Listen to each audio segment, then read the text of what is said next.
아멘. 할렐루야. 아멘. 하나님의 은혜와 평강이 넘쳐나시기를 주님의 이름으로 축복합니다. 네. 오늘 시편 65편의 본문을 가지고 주께서 하신 모든 것은 은혜입니다 라는 제목으로 하나님 말씀을 나누겠습니다. 지나온 인생을 돌아볼 때 두 가지 시선으로 돌아볼 수 있습니다. 내가 열심히 살아 여기까지 왔다 하는 시선으로 보는 사람들이 있을 것이고, 또 우리 믿음의 사람들은 하나님의 은혜로 여기까지 살아왔다 라고 이런 시선으로 고백하는 분들이 있을 것입니다. 오늘 우리 모두는 지금까지 살아온 모든 것이 다 하나님의 은혜였음을 고백하는 하나님의 백성들인 줄로 믿습니다. 오늘 시편 65편의 다윗은 한 문장으로 요약한다면 오늘 말씀의 제목입니다. 주께서 하신 모든 것은 은혜입니다. 다윗은 무엇이 하나님의 은혜라 고백하는가? 오늘 그 다윗의 은혜에 대한 고백이 오늘 우리의 고백이 될 수 있기를 주님의 이름으로 축복합니다. 첫째로 다윗은 나의 죄를 덮어주심이 은혜다라고 고백합니다. 같이 읽어보겠습니다. 나의 죄를 덮어주심이 은혜입니다. 다윗은 죄악이 나를 이겼다라고 1절에서 3절에서 말씀하는데요, 우리 3절을 함께 읽어보겠습니다. 죄악이 나를 이겼사오니 우리의 허물을 주께서 사하시리이다. 아멘. 여기서 이겼다라는 것은 도저히 저항할 수 없는 거대한 힘에 눌려 정복당하는 것입니다. 그러니 단순하게 그냥 한번 지고 마는 것이 아니라 이 죄가 얼마나 강한지 저항할 수 없다는 거예요. 저항할 수 없는 죄의 거대한 힘에 눌려 정복당하는 것. 그래서 로마서에 보면 바울은 오호라 나는 공고한 사람이로다. 내가 선을 행하고자 하나 선을 행할 능력이 내 안에 없다라고 바울은 이야기하는 것이죠. 이 이겼다라는 히브리어는 홍수가 나서 물이 땅 위로 넘쳐 흐를 때 이 단어를 씁니다. 웬만한 비로 적시는 정도가 아니라 거대한 물살에 그냥 압도당하는 상태, 이것이 이겼다는 것이죠. 또한 여기서 나오는 3절의 죄악이라는 것은 비뚤어진 죄의 본성을 말합니다. 즉 사람의 마음이 비뚤어져서 비뚤어진 마음이 삶의 이 제약된 결과물로 나오는 것. 그래서 이것을 요약한다면 다윗은 자신의 속에 있는 비뚤어진 죄의 본성이 겉으로 계속 결과물로 드러나자, 이것은 내가 어떻게 죄를 안 지으려고 해도 도저히 내 힘으로는 감당할 수 없는 이 죄의 압도적인 힘에 내가 정복당했다. 이렇게 저는 다윗이 고백을 하고 있는 것입니다. 죄악이 나를 이겼다 말하는 다윗은 이어서 3절에 우리의 허물을 주께서 사하시리이다 라고 하나님의 은혜를 고백합니다. 여기서 허물이란 것은 반역을 말합니다.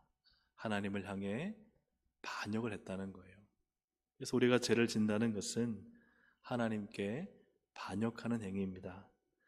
여기서 주께서 사하시리이다 할 때 사한다는 것은 히브리어로 카파르라는 단어인데요, 이것은 어떤 의미죠? 덮다, 덮다라는 의미가 있습니다. 이 죄가 없어지고 사라지는 것이 아니라 그 죄가 그대로 있는데 하나님께서 무엇을 하시는 거예요? 그것을 덮으신다는 의미입니다. 이 덮다라는 카파르는 우리가 크게 두 곳에서 이 의미를 발견할 수 있는데, 첫째는 노아의 방주에서 이 덮다, 즉 카파르가 사용되고 있습니다. 하나님이 노아를 향해서 방주를 만들라 명령하시고 나서 방주는 나무와 나무를 잇대고 난 다음에 반드시 무엇을 해야 되죠? 반드시 방수를 해야 됩니다.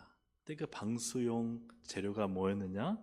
창세기 6장 14절 우리 함께 읽어보겠습니다. 시작.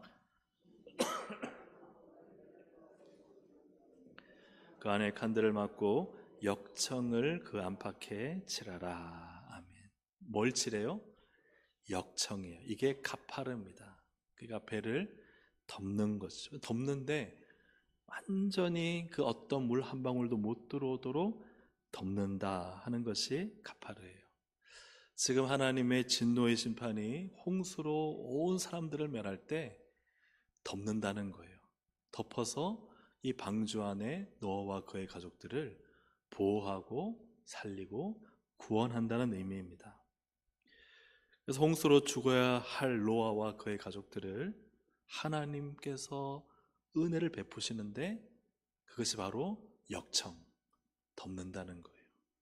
그래서 하나님은 이 모든 죄로 인한 심판에서 노아와 그의 가족들의 생명을 보호하시고 보존하십니다. 그래서 덮는다. 하나님의 은혜는 뭐라고요? 덮는다는 거예요. 또한 이 덮는다는 또 히브리어 이 카파르인데 어디서 잘 사용되느냐? 이건 속죄소입니다. 속죄소는 어디 있냐면은 언약궤가 있죠. 예, 이 지성소에 들어가는 언약궤. 이 언약궤 위에 있는 곳, 이 천사의 두 그룹 날개가 있는 그곳이 바로 속죄소입니다. 금 뚜껑 위. 이것이 속죄소인데 이 속죄소가 히브리어로 뭔가 가파르예요. 출애굽기 25장 22절 함께 읽어보겠습니다.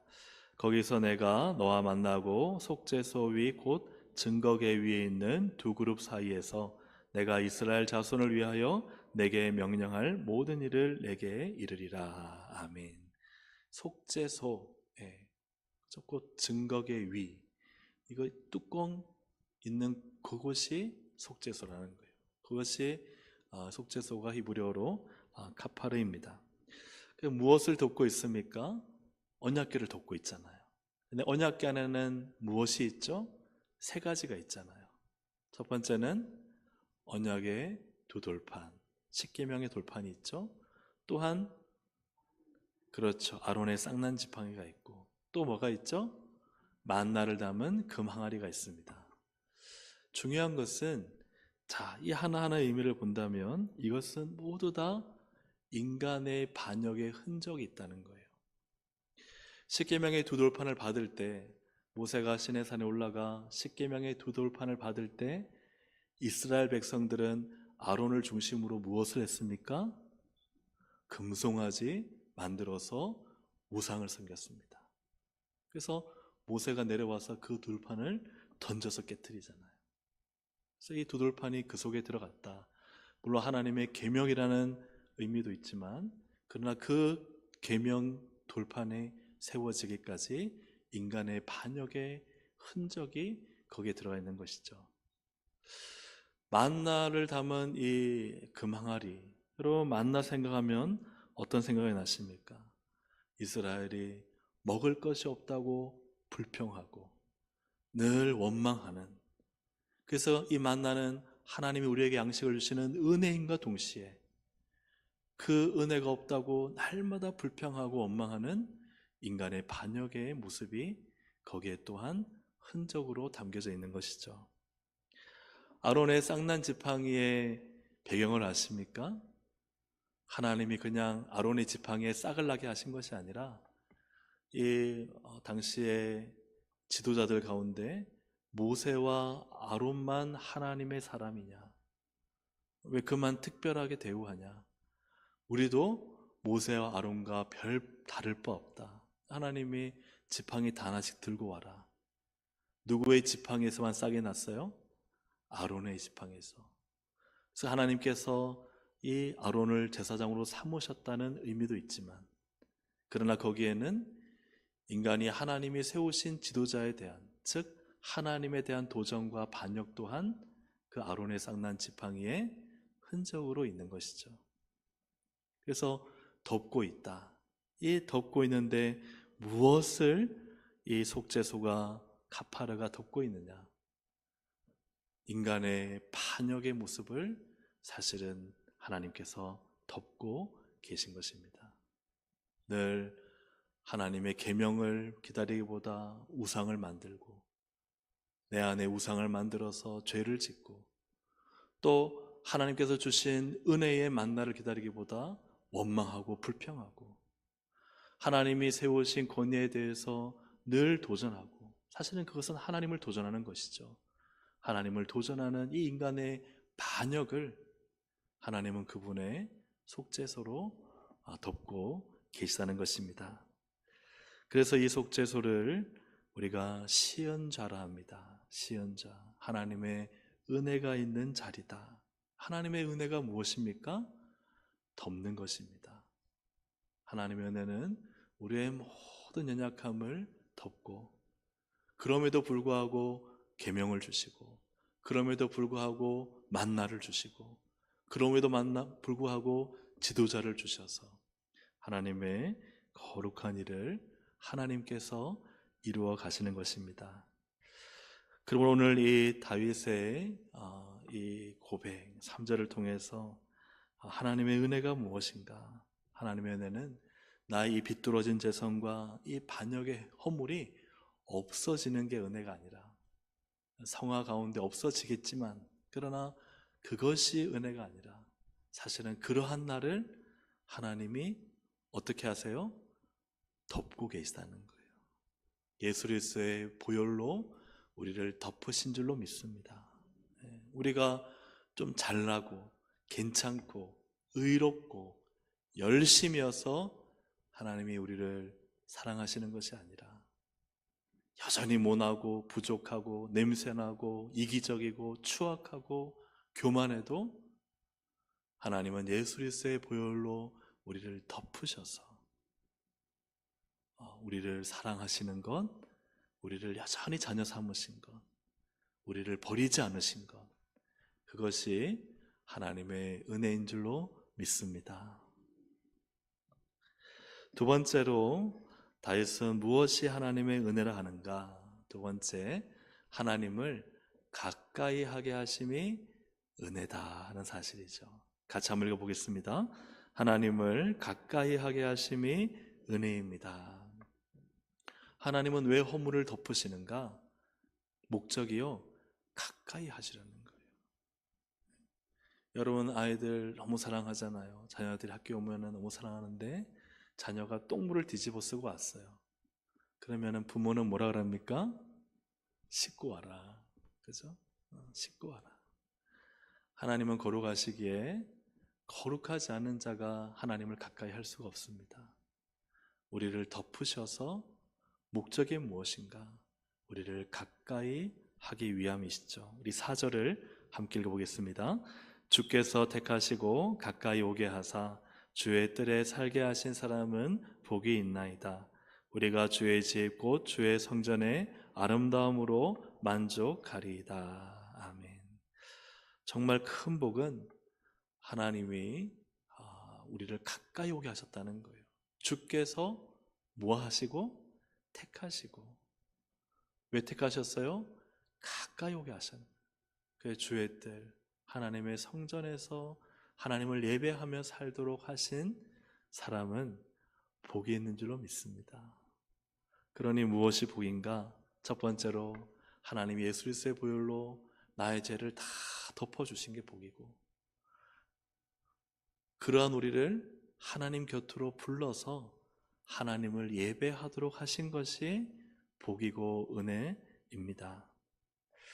중요한 것은 우리는 결단코 하나님이 우리를 덮지 않으시면, 또 우리를 가까이 하지 않으시면 그 누구도 하나님께 가까이 갈 수 없다는 사실입니다. 하나님께서 택하시고 가까이 오도록 하신 것이 하나님의 놀라운 은혜인 줄로 믿습니다.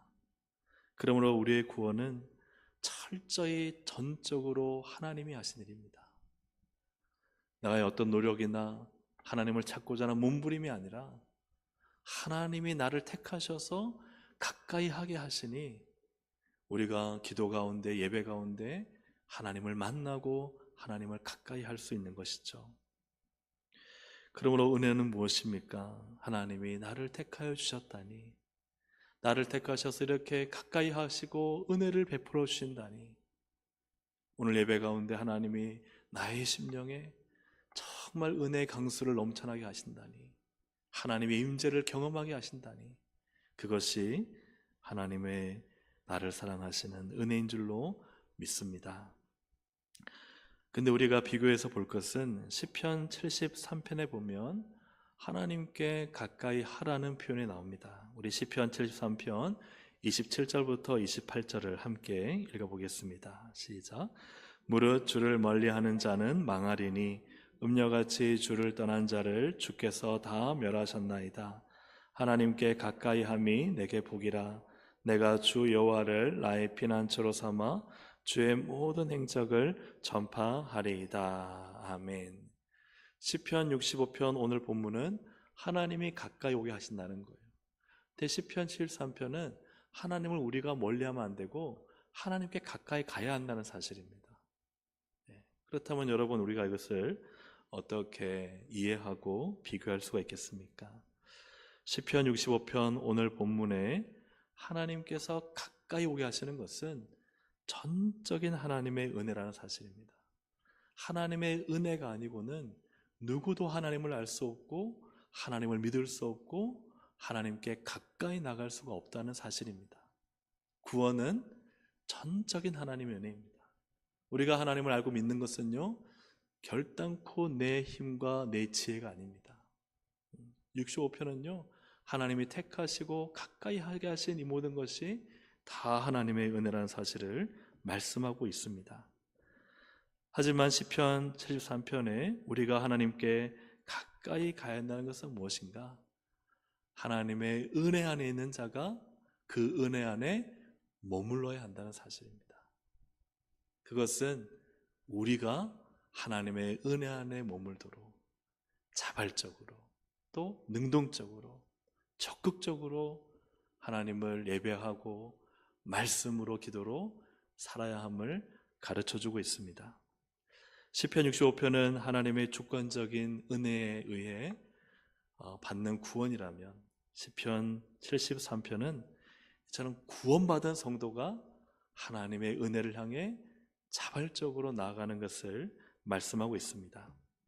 시편 65편이 하나님의 은혜로 초대받았다면 시편 73편은 초대받은 자가 이 하나님의 은혜 안에 머무는 신앙의 삶을 말씀하고 있는 것이죠. 거센 폭풍우가 치는 바다에 한 사람이 빠져서 막 허우적대며 기진맥진 죽어갑니다. 이제는 헤엄치려면 없고 꼬르륵하며 이제 물에 빠져 죽게 되었을 때, 그때 아주 힘센 사람의 손이 그 사람을 끌어올려서 배 위로 올립니다. 이것이 시편 65편입니다. 인간의 힘으로는 그 누구도 이 죄의 바다에서 스스로 헤엄쳐 나올 사람이 단 한 사람도 없다는 거예요. 전적으로 하나님의 주권적인 능력에 의해 하나님이 택하시고 끌어올리셔서 예수 그리스도로 우리를 구원하신 줄로 믿습니다. 그러나 시편 73편은 이제 이 배 안에 들어온 생존자가 막 계속 이 인생의 파도에 배가 요동칠 때 그는 무엇을 해야 되느냐? 이 은혜의 배, 생명의 배에 그는 머물러야 한다는 사실입니다. 그걸 뛰쳐나가는 순간 안 되겠죠. 그 안에 머물고 하나님의 은혜 속에, 하나님을 만난 감격 속에 그분 안에 거하는 삶, 그것이 바로 시편 73편으로 우리가 이해할 수가 있습니다. 사랑하는 여러분, 예수님 안에서 우리를 구원하신 줄로 믿습니다. 여기에는 어떤 나의 노력도 행위도 없습니다.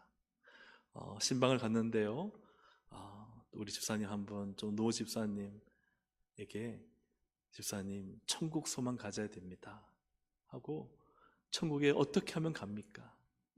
그러니 그 집사님, 노 집사님 하시는 말씀이, 제가 주님의 한 것이 없어서 천국에 갈지 모르겠다 그러시는 거예요. 맞아요, 틀려요? 맞아요, 틀려요? 틀리잖아요. 아닙니다, 집사님. 행위로는, 인간의 노력으로는 그 누구도 천국 갈 수 없습니다. 오직 예수님 믿으면 갑니다. 믿음으로만 갑니다. 왜요? 하나님은 우리를 천국 가게 하기 위해서. 행위로는요, 우리는 누구도 천국 갈 수가 없습니다. 오직 믿음으로 하나님이 우리를 천국 가게 하시는데 예수님 믿으셔야 됩니다. 그래서 집사님 따라하세요. 귀가 잘 안 들리시는데 집사님 따라하세요. 예수님 믿습니다. 예수님 믿습니다. 예수님 믿습니다. 또 예수님 믿습니다는 거예요. 여러분, 우리는 예수의 이름으로 구원받고 예수를 믿음으로 천국 가는 것이지 그 어떤 노력이나 행위로 가는 것이 아닙니다.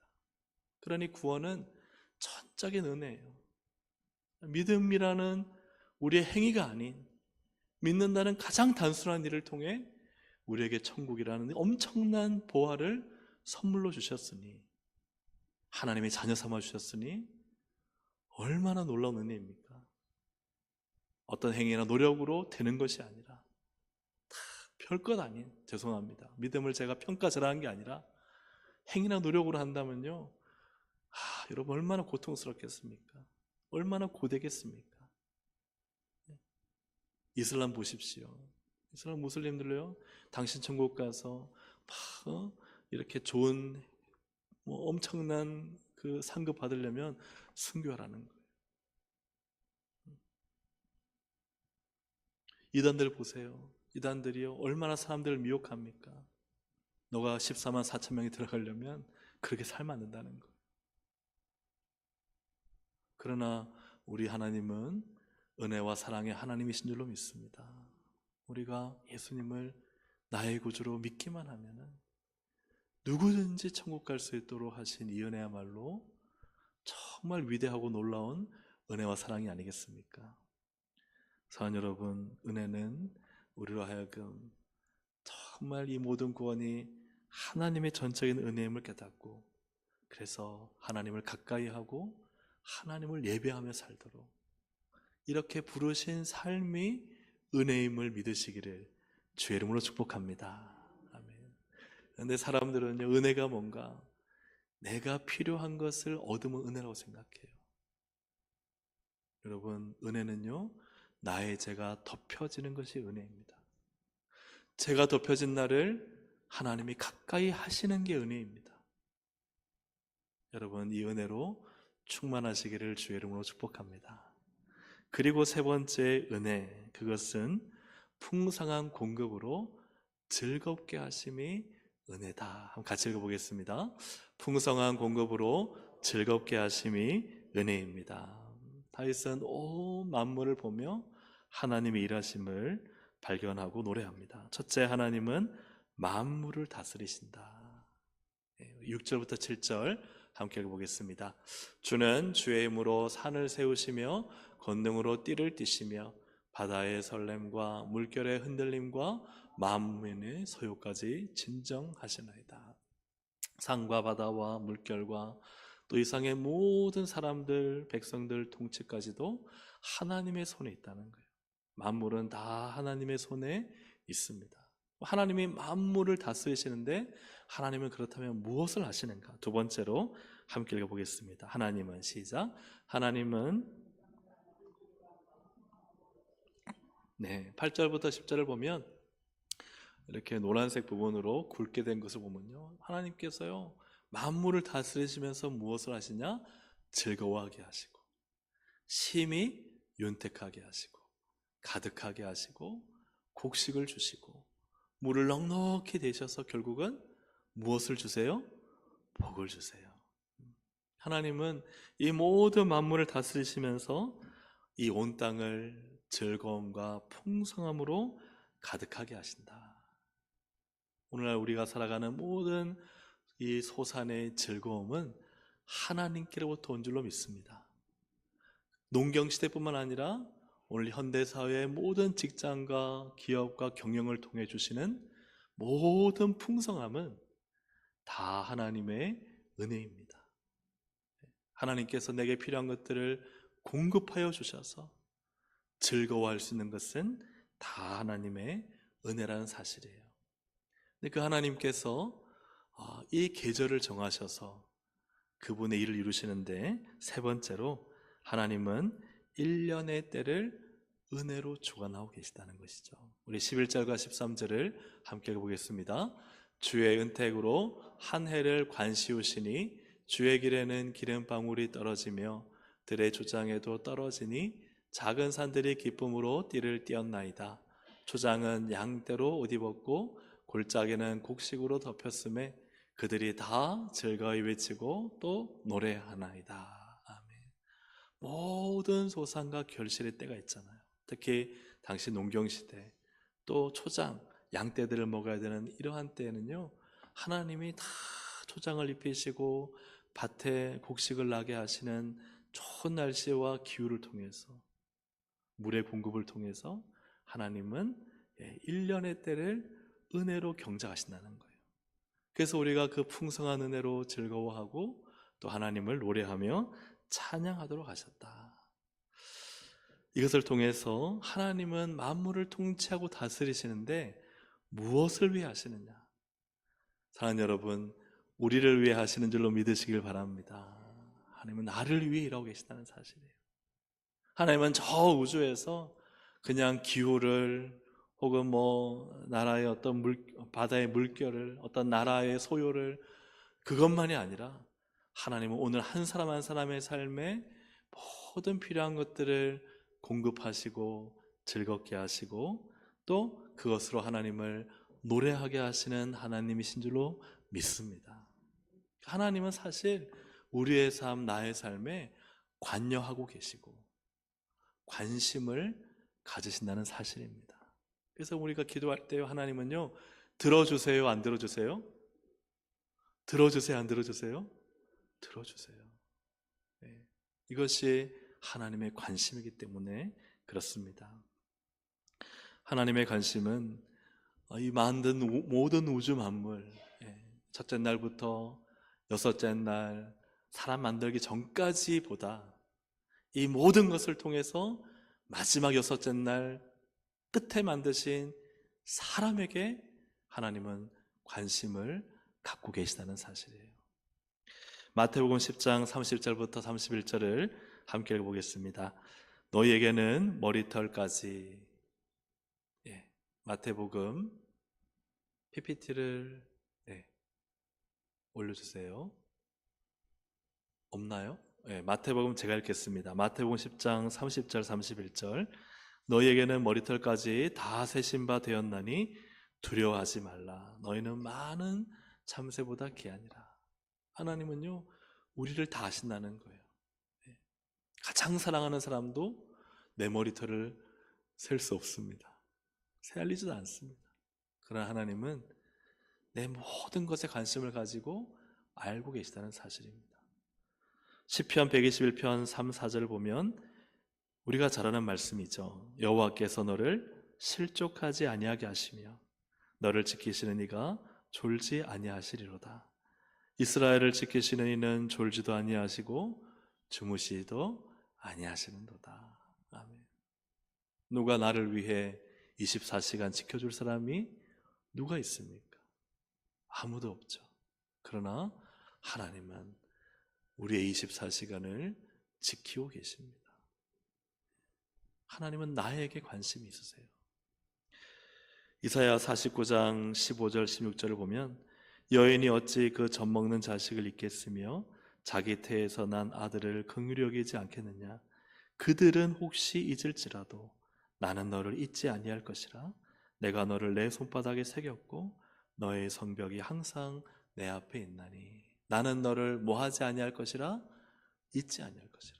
그 앞에 보니까요, 부모는, 여인은, 엄마는 아이를 잊을 수가 없잖아요. 그런데 혹시 사람은 잊을 수 있을지라도 하나님은 절대 우리를 잊지 않으신다는 거예요. 그래 그분의 손바닥에 새겼다는 거예요. 할렐루야. 여러분, 이것이 은혜인 줄로 믿습니다. 하나님께 우리는 기억된 바 되고 살펴지고 있고 그분의 은혜의 보호 가운데 있다는 사실입니다. 하나님은 우리의 현실 세계와 동떨어져 계신 분이 아닙니다. 하나님은 나를 아십니다. 나에게 좋은 걸 주기 원하시고 내 필요를 아십니다. 사랑하는 여러분, 우리가 이러한 하나님의 은혜 가운데 있는 줄로 믿습니다. 하나님, 나를 아시고 나를 사랑하시고 나를 보호하시고 나를 채우시는 하나님이시다. 여러분, 이 믿음으로 기도하며 응답받고 승리하시기를 주님의 이름으로 축복합니다. 말씀을 정리합니다. 시편 65편을 보면 정말 무엇이 은혜인가 꼭 기억하십시오.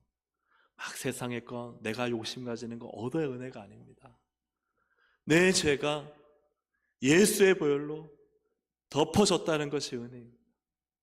주님이 나를 보실 때 죄 많고 죽어 지옥 갈 죄인으로 보지 않으시고 예수의 보혈로 덮어진 의인으로 보시고, 두 번째로 그러한 나를 가까이 하셔서 내 옆에 오시고 내 곁에 계시고 내 안에 계시고 나를 영원토록 떠나지 않냐 하신다는 것이 은혜인 줄로 믿습니다. 우리가 깨끗해서요? 우리가 거룩해서요? 우리가 하나님의 뜻대로 성결하게 살아서요? 아니지 않습니까?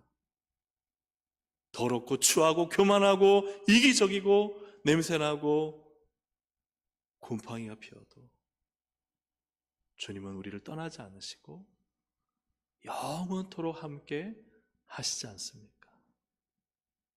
그러니 오늘도 우리는 예배 자리에 나올 수 있는 거죠. 자격이 있어서가 아니라 자격이 없는 나를 예수 그리스도 안에서 받아주셨기 때문에 이것이 은혜이죠. 이러한 우리를 주님은 관심을 가지고 계시고 지키시고 채우시고 우리의 모든 삶을 윤택하게 하시는 분, 풍성하게 하시는 분, 즐겁게 하시는 분은 하나님이신 줄로 믿습니다. 그 하나님의 은혜 가운데 날 믿고 소망하며, 하나님, 지금 비록 고난의 때, 결핍의 때가 있다 할지라도, 그러나 봄, 여름, 가을, 겨울 하나님의 때, 추수의 때가 있듯이 하나님 반드시 이 결핍이 변하여 풍족함이 되고, 이 고난이 변하여 기쁨이 되고, 이 눈물이 변하여 간증이 될 것을 여러분 믿고 소망하시기를 주님의 이름으로 축복합니다. 왜냐하면 우리는 하나님의 은혜 안에 있기 때문입니다. 오늘 이 말씀을 기억하시면서 우리 은혜라는 찬양 드리고 함께 기도하시겠습니다.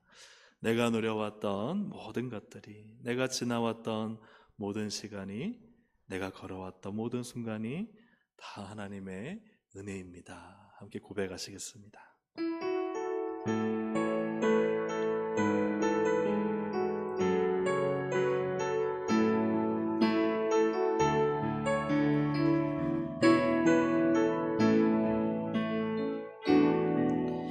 내가 누려왔던 모든 것들이, 내가 지나왔던 모든 시간이, 내가 걸어왔던 모든 순간이 당연한 것 아니라 은혜였소. 아침 해가 뜨고 저녁에 녹음, 봄의 꽃향기와 가을의 열매, 변화진 계절의 모든 순간이 당연한 것 아니라 은혜였소. 모든 것이 은혜,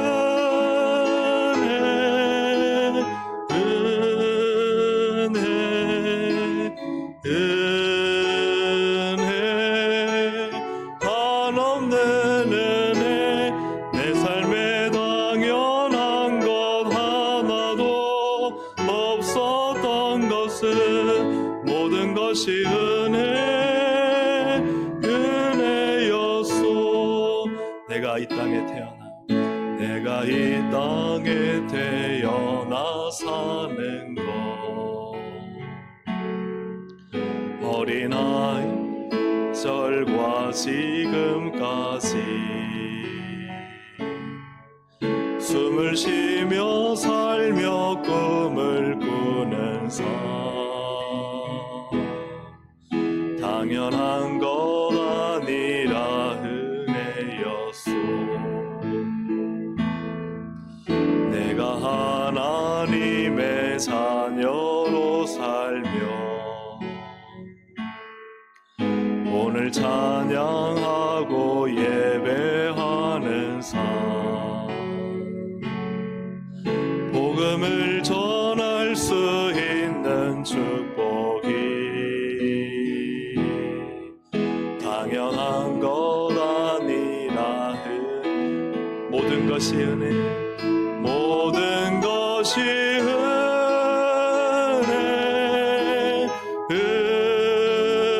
모든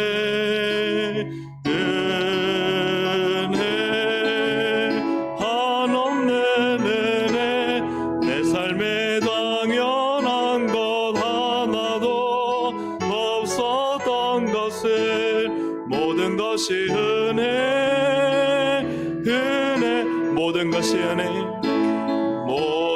것이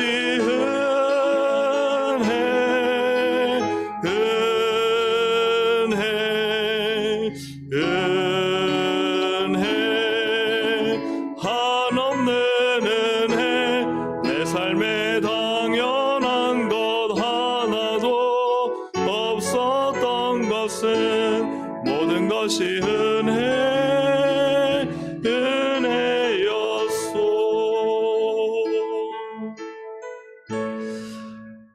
우리가 정말 은혜가 뭘까? 그건요 세 번째가 아닙니다. 첫 번째가 되기 때문에 세 번째가 되는 거예요. 첫 번째, 우리의 죄를 다 덮어주셔서 죽을 수밖에 없는 우리를 자녀 삼아주시고 가까이 하셔서 우리의 기도를 들으시고 하나님 우리에게 복을 주잖아요. 그래서 우리의 자격이 있어서가 아니라 어떤 공로가 있어서가 아니라 우리가 어떤 봉사를 많이 해서가 아니라 다 예수님 안에서 나를 덮어주셨기 때문에 그게 은혜죠. 나 같은 자도 주님이 덮어주셨으니 나를 자녀 삼아주셨습니다. 우리 함께 기도하실 때 주님 감사합니다. 나의 많은 허물과 죄, 이 반역과 교만과 모든 죄를 보혈로 십자가로 예수님으로 덮어주신 것이 은혜입니다. 그 나를 가까이 해주신 것이 은혜입니다. 나를 버리지 않으시고 이 부족하고 주님 뜻을 잘 순종하지 못하는 나를 여전히 기도할 때 도와주시고 채우시고 즐겁게 하시는 것이 은혜입니다. 모든 것이 다 주님의 은혜입니다. 우리 기도로 고백할 수 있는 우리가 되면 좋겠습니다. 주여 한번 부르기도 하시겠습니다. 주여 하나님 감사합니다. 모든 것이 다 하나님의 은혜임을 고백합니다.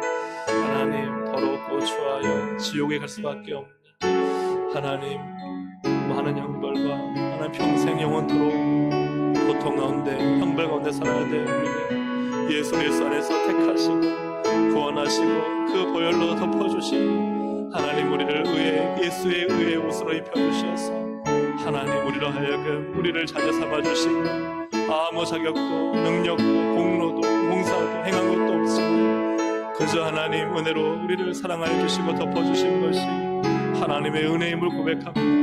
내가 무엇이 가도 무엇을 자랑할 수가 있고 무엇을 하나님 내세울 것이 있겠습니까?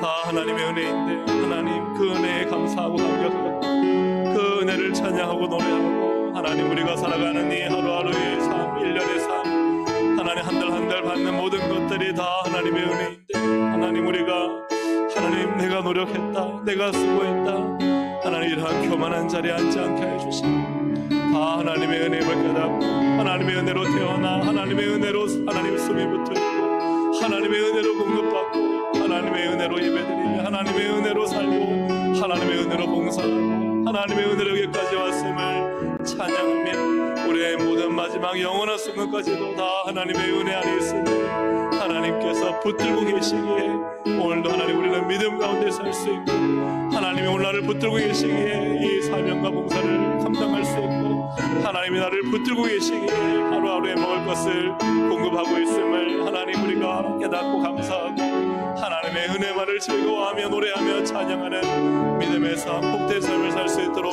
인도하여 주시옵소서. 우리 한 가지 더 기도하실 때 한국교회를 위해서 기도하시겠습니다. 하나님, 한국교회가 다시 일어서게 하시고 부흥케 하여 주옵소서. 이를 위해서 한국교회가 회개의 자리에 서기를 원합니다. 주님을 떠난 자리, 주님을 멀리 했다면 우리가 해야 될 일은 주님께 돌아가는 것입니다.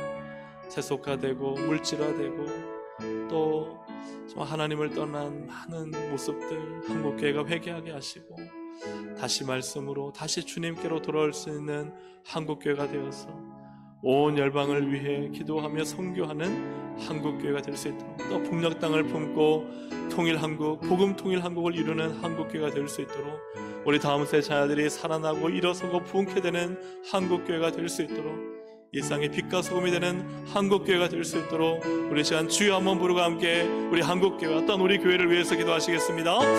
주여, 하나님 아버지, 참으로 한국교회를 위해서 기도합니다. 주 교회가 하나님 앞에 바르게 설 수 있도록 도와주시고 하나님으로부터 멀어진 하나님 우리의 죄악을 회개하며 다시 돌이켜 하나님 가슴을 찢으며 주님 앞에 나와 통곡하며 하나님 앞에 회복되고 치유되고 다시 말씀으로 돌아올 수 있도록 인도하여 주시옵소서. 하나님과 바알 사이를 머뭇머뭇했던 이스라엘 백성처럼 우리가 하나님과 세상 사이를, 하나님과 하나님 물질 사이를 머뭇머뭇했던 우리의 하나님 불신앙을 하나님 용서하여 주시고 다시 하나님 앞에 결단하며 믿음으로 한국교회가 바로 설 수 있도록 역사해 주시기 원합니다.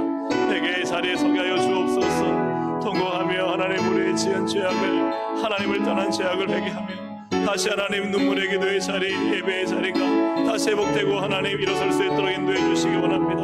한국교회가 예배가 점점 더 식어지고 사라지고 아버 예배가 줄어들고 있는 이 상황에 다시 한번 하나님 예배가 하나님의 소생케 되게 하시고 예배 하나님의 임재와 능력으로 충만하게 하시고 성령님의 강력한 역사가 한국교회 가운데 힘있게 날 수 있도록 인도하여 주시기를 간절히 바라옵고 합니다. 그래서 한국교회가 이 나라 민족을 살리고 저 북녘 땅을 하나님 복음 통일 한국으로 만들며 하나님 또한 열방을 복음화하고 하는 온 열방과 세계의 빛과 소금 역할을 감당할 수 있는 한교가 될 수 있도록 인도하시고 주님 오실 때까지 하나님 제사장체 사명을 감당하여 아버지 하나님 온 열방의 복음으로 영혼을 살리고 생명을 살리고 복음의 사명 감당하다가 주님 앞에 설 수 있는 한국교회가 될 수, 또 우리 교회가 될 수 있도록 주님 역사해 주시기를 주님 간절히 바라고 원합니다. 하나님의 놀라운 은혜와 사랑을 하나님께서 하나님 베풀어 주시고 우리의 다음 세대, 젊은 세대에 하나님 일으켜 주시고 다시 하나님 복음의 매력, 복음의 능력, 복음의 강력한 기적이 하나님 우리의 다음 세대 젊은 세대에 나타나게, 우리 교회에 나타나게 하여 주셨소. 교회가 성령님 계시면 하나님은 반드시 성장하고 하나님 성숙해 하고 부흥케 하고 하나님 나라 확장을 이루고 계자씨가 하나님 나무가 되고 누룩이 하나님 밀가루 사발에 부풀고 아버지 하나님 나라는 하나님 영원히 멈춰지지 않고 확장되는 줄로 믿사오니 거룩한 하나님의 나라가 천국이 오늘 우리 교회 가운데 임하게 하시고 한국 땅 가운데 임할 수 있도록 하나님 역사하여 주시옵소서. 하나님 감사합니다. 모든 것이 다 하나님의 은혜임을 고백하며 하나님 세상 것을 추구하던 그것이 은혜라고 착각하던 자리에서 빨리 돌이켜 나의 죄를 위해 십자가에 죽으신 예수님, 나의 죄를 덮어주시고 보지 않으시고 간과하시고 나를 사랑으로 늘 맞아주시는 하나님, 이것이 얼마나 놀라운 은혜인지 지난 한 주간 오늘 하루 죄악되고 더럽고 추하게 살아도 예수 이름 부르며 나올 때 언제나 받아주시고 버리지 않으시고 우리의 기도를 들으시고 가까이 오신 하나님, 이것이 얼마나 놀라운 은혜인지 우리의 모든 삶을 때를 따라 공급하시고 풍성하게 하시며 즐겁게 하시며 채우시는 하나님의 은혜가 있기에 우리가 오늘도 하루하루 즐겁고 하나님을 찬양할 수 있게 하심이 얼마나 은혜인지 이 은혜 속에 살아가도록 하나님 인도하여 주옵소서. 한국교회를 위해 기도합니다. 복음은 생명이고 능력입니다. 하나님, 한국교회가 하나님 이 세대를 본받았기 때문에 하나님 교회는 약화되고 신뢰를 잃고 사명을 잃어버리고 있습니다. 다시 한번 하나님, 다시 한번 하나님을 본받아 말씀의 능력으로 무장되고 성령의 역사와 기적이 나타나 한국교회 안에 있는 하나님의 능력과 하나님의 생명력이 거룩한 확장과 부흥으로 연결되게 하여 주시옵소서. 하나님은 살아계시기에 살아있는 모든 것은 자라며 살아있는 모든 것은 열매를 맺으며 살아있는 모든 것은 하나님 생명력이 있습니다. 오늘 우리의 신앙이, 한국교회의 신앙이, 우리 교회의 신앙이 살아있는 신앙이 되게 하셔서 다음 세대, 젊은 세대가 살아있는 교회에는 반드시 하나님 부흥되오니 하나님 우리 교회가 살아있게 하시고 한국교회가 살아있게 하시고 저 북녘 땅과 열방과 온 나라를 품고 살아있는 신앙, 뜨겁게 역사하는 하나님의 기적을 나타내는 한국교회, 우리 교회 될 수 있도록 인도하여 주시옵소서. 하나님은 죽은 자의 하나님이 아니라 하나님은 살아있는 자의 살아계신 하나님이오니 우리는 살아계신 하나님을 믿습니다. 우리는 죽은 자가 아니라 살아있는 자입니다. 우리는 능력이 없는 자라 아니라 능력이 많으신 하나님의 능력을 가지고 살아가는 자입니다. 하나님 일어서게 하시고 믿음으로 승리하는 우리의 신앙이 되게 하여 주시옵소서. 예수님의 이름으로 기도합니다. 아멘. 우리 주여 세 부르고 기도하고 승리하시겠습니다. 주여 세 부르고 기도합니다. 주여 주여 주여. 하나님 아버지 감사합니다. 하나님 오늘도 살아계셔 역사하시네 우리의 모든 삶에 은혜를 베푸시는 놀라운 능력의 하나님, 역사하신 하나님, 기적의 하나님, 하나님 응답의 하나님이십니다. 오늘도 하나님을 바라볼 때 엘리야가 하나님께 부르짖을 때 하늘에서 불이 내렸던 것처럼 하나님 모세가 하늘 향하여 팔을 펼 때 저 홍해가 갈라졌던 것처럼 하나님 예수님께서 떡을 들고 하나님을 끌고 축사하실 때 하나님 강조에서 수만 명을 먹이셨던 것처럼 오늘도 하나님은 지금도 살아계시 역사하시는 만군의 여호와 하나님, 나의 살아계신 하나님이시오니